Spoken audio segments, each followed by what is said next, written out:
میرا رسول حق ہے اور میرا کلام قرآن عظیم جو اللہ نے ہمیں عطا کیا وہ دنیا کی سب سے سچی کتاب ہے. سارا سچ کا معاملہ ہمارے پاس ہے تو پھر ڈر کس بات کا؟ اسی لیے تو اعلیٰ حضرت نے کہا تھا خوف نہ رکھ رضا ذرا تو ہے عبد مصطفیٰ.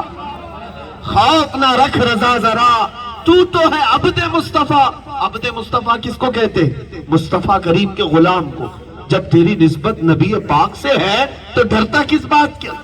خوف نہ رکھ رضا ذرا تو ہے عبد مصطفیٰ. تیرے لیے امان ہے، تیرے لیے امان ہے.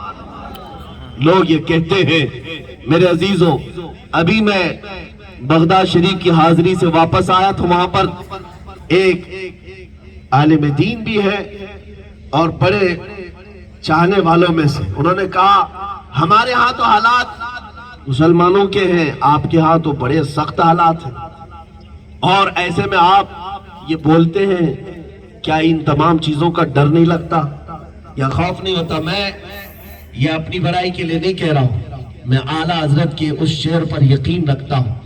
میں نے صرف اتنا ہی کہا تھا اس بڑے عالم دین سے کہ ہاں حالات تو آپ سوشل میڈیا میں دیکھتے ہوں گے، ہم میدان پر ہے، معلوم ہے، لیکن ساتھ میں ہمارے بزرگوں نے ہمیں یہ تعلیم دی ہے، کیا دبے جس پہ حمایت کا ہو بن جاتے. بلکہ ہم تو یہ کہتے کیوں دبے جس پہ حمایت کا ہو بن جا تیرا، شیر کو خطرے میں لاتا نہیں کتا تیرا. ہاں لوگ آپ سب کو بھی میں یہی کہنا چاہتا ہوں، تمہارا دین حق ہے، تمہارا رسول سچا ہے، تمہارا قرآن سچا ہے، تو ڈر کسی بات کا نہیں. چور لوگ ڈرے اور وہ آتنک پھیلانے والے ڈرے کہ کیا ہونا ہے. ہم تو دین اسلام کے پیروکار ہیں الحمدللہ. یہ دین حقانیت کے ساتھ قیامت تک زندہ رہنے والا ہے، قیامت تک رہنے والا ہے، کوئی کچھ نہ کر سکے گا. ہم تو ہمارے بزرگوں سے یہ بھی سنتے آئے، لوگ ہو سکتا ہے کسی لاٹھی ڈنڈے سے ڈر کر کے اپنے تمام یعنی ہوش و حواس کھو بیٹھے. کچھ لوگوں کا حال یہ جوش اور ہوش میں فرق نہیں کر پاتے، جوش میں بہت ساری چیزیں کر جاتے ہیں، اس کے بعد کوئی سختی آئی تو سب چھوڑ کر بھاگے. نہیں، ہمارا حال یہ ہے الحمدللہ، بزرگوں نے ہمیں سکھایا ہے. یہ ایرے غیرے جو ڈھونڈتے پھر رہے ہوں ان سے ہم کیا ڈرے؟ قیامت کے دن بھی الحمدللہ ہمارا حال یہ ہوگا، ڈھونڈا ہی کرے صدر قیامت کے سپاہی، ڈھونڈا ہی کرے صدر قیامت کے سپاہی، وہ کس کو ملے جو تیرے دامن میں چھپا ہو. ہمارے لیے سب سے سیف مقام، سب سے محفوظ مقام وہ دامن مصطفیٰ ہے. وہ جسے مل گیا وہ دنیا کی سب سے بڑی دولت کا حامل ہے. اسی کو مرشد گرامی حضور تاج الشریعہ نے فرمایا تھا، بلحوث سن سیم و زر کی بندگی اچھی نہیں.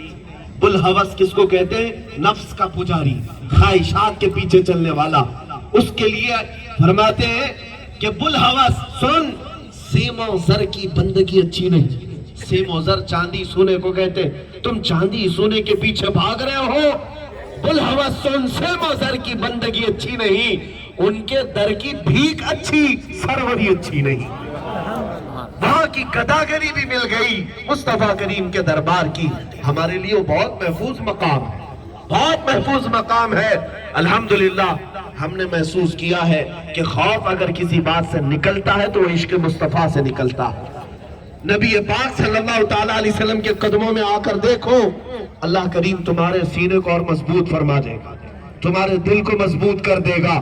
آج میں محسوس کرتا ہوں، علماء بھی جانتے ہیں، آپ بھی جانتے ہیں کہ یہاں کے حالات کے بعد، آپ تو مجھے جس واقعے سے جانتے ہیں وہ تقریباً سب کو پتا ہے، جس خبیث ملعون پاکھنڈی کی وجہ سے آج ان کے حالات کیا ہے؟ گوفے میں بیٹھے ہوئے باہر آنا بھی مشکل، بلکہ کچھ کا تو حال یہ ہے دھوبی کا کتا نہ گھر کا نہ گھاٹ کا، کچھ کہیں کا نہ کہیں کا نہیں رہا. آپ تو دیکھیں حضور کی طرف انگلی اٹھائے، قرآن کی طرف انگلی اٹھائے، رب تبارک و تعالیٰ نے تمہارے خاندان کو ختم کر دیا. اللہ رب العزت کی طرف سے مار ایسی پڑی، اس رافضی کتے کو نام بھی ختم، دین بھی ختم، بیوی بچے بھی گئے اور سب کچھ گیا. سڑک چھاپ اور گٹروں کے باہر پڑھ کر کے اب کہے کہ مجھے جان کا خطرہ ہے۔ عزیزان گرامی، الحمدللہ ادھر دیکھو، ایک اس گستاخ کو جسے پوچھنے والا کوئی نہ ہو، جسے مجمع میں آنے سے ڈر لگتا ہو، 8 سال کے بچے سے بھی ڈر لگتا ہے، اور اللہ کا فضل و کرم یہ ہے مصطفیٰ کریم کی نسبت نے ہمیں ہزاروں کے مجمع میں تنہا رکھا ہے، اور ہر جگہ جاتے ہیں تو یہ عزت جو ملتی ہے وہ میرے باپ کی وجہ سے نہیں، میرے مصطفیٰ کے قدموں کی وجہ سے ملتی ہے۔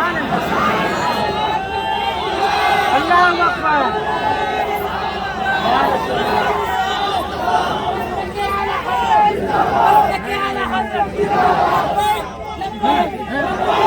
یہ نازی انداز ہمارے نہیں ہوتے، جھولی میں اگر ٹکڑے تمہارے نہیں ہوتے، یا رسول اللہ جب تک کہ مدینے سے اشارے نہیں ہوتے روشن میری قسمت کے ستارے نہیں ہوتے۔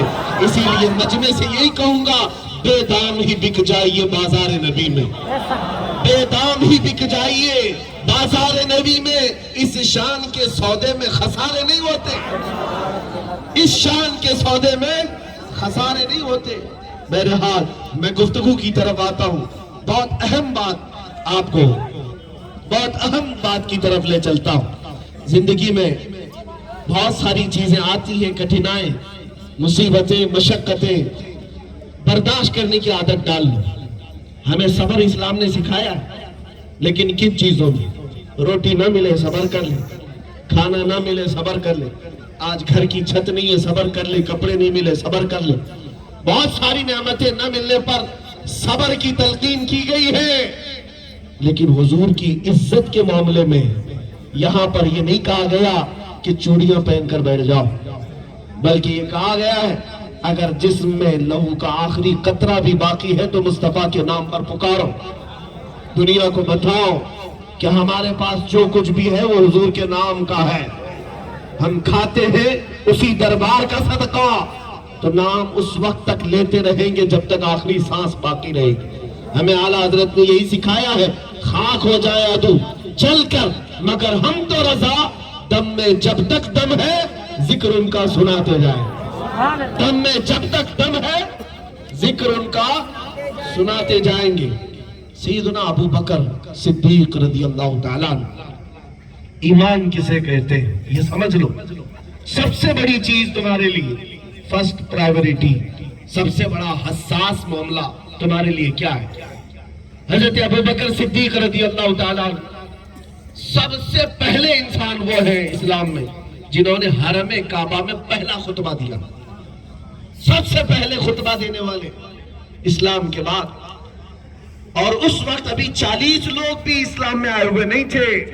حضرت ابو بکر صدیق حضور پاک صلی اللہ علیہ وسلم کے ساتھ گئے تھے کہ ہم علل اعلان خطبہ دیں گے، وہ خطبہ دینا ہی شروع کیے تھے کہ کفار قریش ان کے اوپر حملہ آور ہو گئے اور سب ادھر ادھر سے پکڑ کر مارنے لگ گئے۔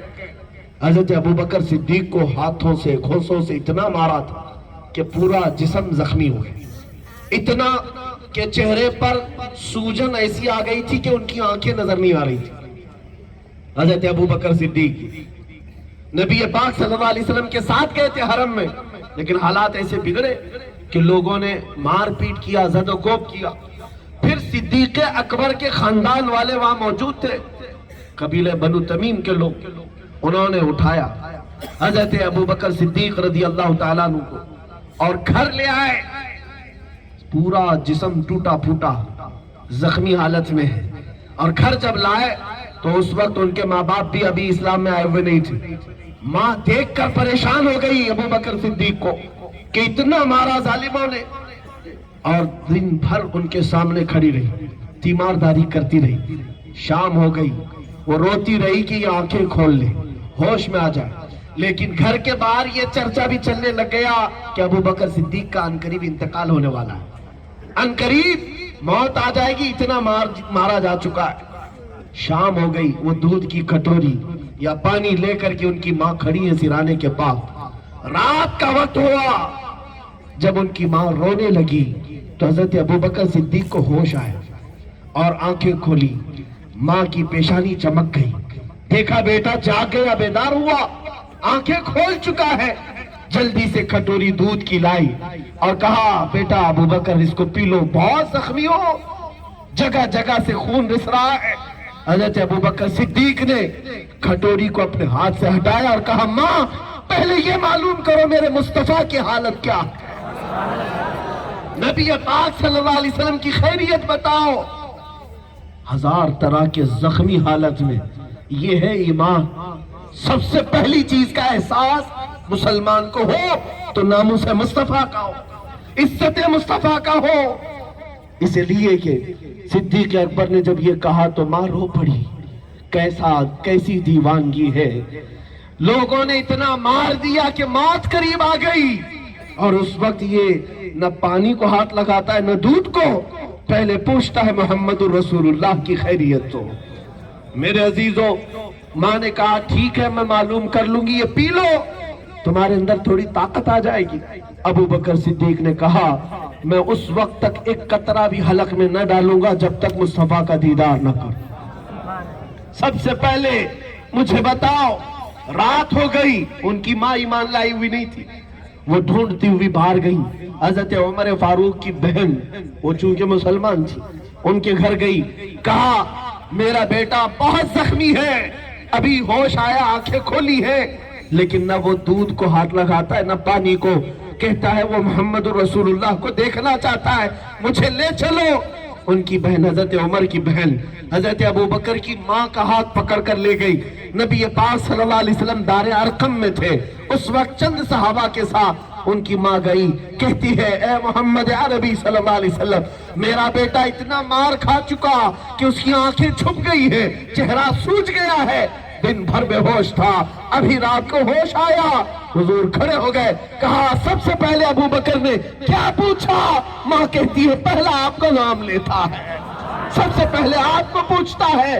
میرے آقا کہتے چلو، وہاں سے نکل کر کے آئے، سیدھے ابو بکر صدیق رضی اللہ تعالیٰ عنہ کے گھر، زخمی حالت میں نبی پاک صلی اللہ علیہ وسلم جب پہنچے، ابو بکر صدیق نے ایک نگاہ میرے مصطفیٰ کو ڈالی اور اس کے بعد کہا کل مصیبت بعدک جلل یا رسول اللہ، اے اللہ کے رسول آپ کو دیکھنے کے بعد ہر مصیبت ہلکی لگتی ہے، ہر مصیبت ہلکی لگتی ہے۔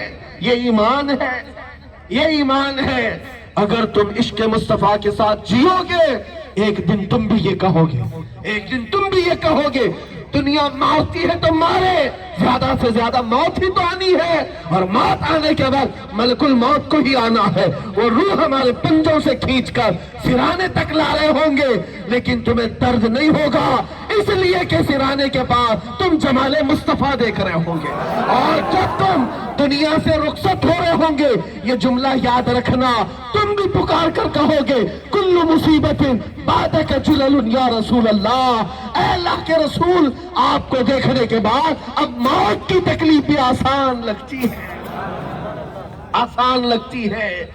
اسی لیے تو امام اہل سنت نے کہا تھا حسن یوسف پہ کٹی مصر میں انگشت زنا، وہ یوسف علیہ السلام کا حسن دیکھ کر عورتوں نے انگلیاں کاٹ لی تھی، پتہ ہے نا واقعہ، انگلیاں کاٹ لی تھی۔ ارے انگلیاں کوئی کاٹ لے، بلکہ درد بہت شدت کا ہوتا ہے۔ اعلیٰ حضرت کہتے کٹ گئی تھی، کاٹی نہیں تھی، وہ دیکھنے میں مصروف تھی، چھری چل گئی، انگلیاں کٹ گئی عورتوں کی۔ لیکن میرے مصطفیٰ کے دیوانوں کا حال یہ، وہ حسن کو دیکھ کر کے عورتیں انگلیاں کاٹ لیتی ہیں یا کٹ جاتی ہیں، یا رسول اللہ تیرے نام پر، حسن پر نہیں، تیرے نام پر، اور انگلیاں نہیں، سر کٹاتے ہیں مردان آرام، سر کٹاتے بس نام پر۔ آج ہم نے کیا دیکھا ہے؟ میرے مصطفیٰ کا نام ہی تو ہے جو ہمیں زندہ رکھا ہوا ہے، یہ حضور پاک صلی اللہ علیہ وسلم کا نام ہے پاک۔ میں آپ کو یہ بات بھی بتا دوں، یہ اتنا امپورٹنٹ کیوں ہے ناموس رسالت کا مسئلہ؟ یہ اگر بیدار ہو گئے سارے لوگ اس مسئلے پر تو دنیا جانتی ہے ان کو سلانے میں پھر 100 سال لگیں گے۔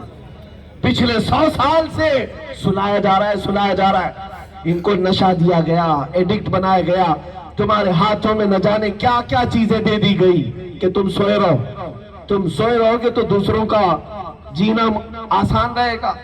اور مصطفیٰ کریم کے غلام کھڑے ہو گئے،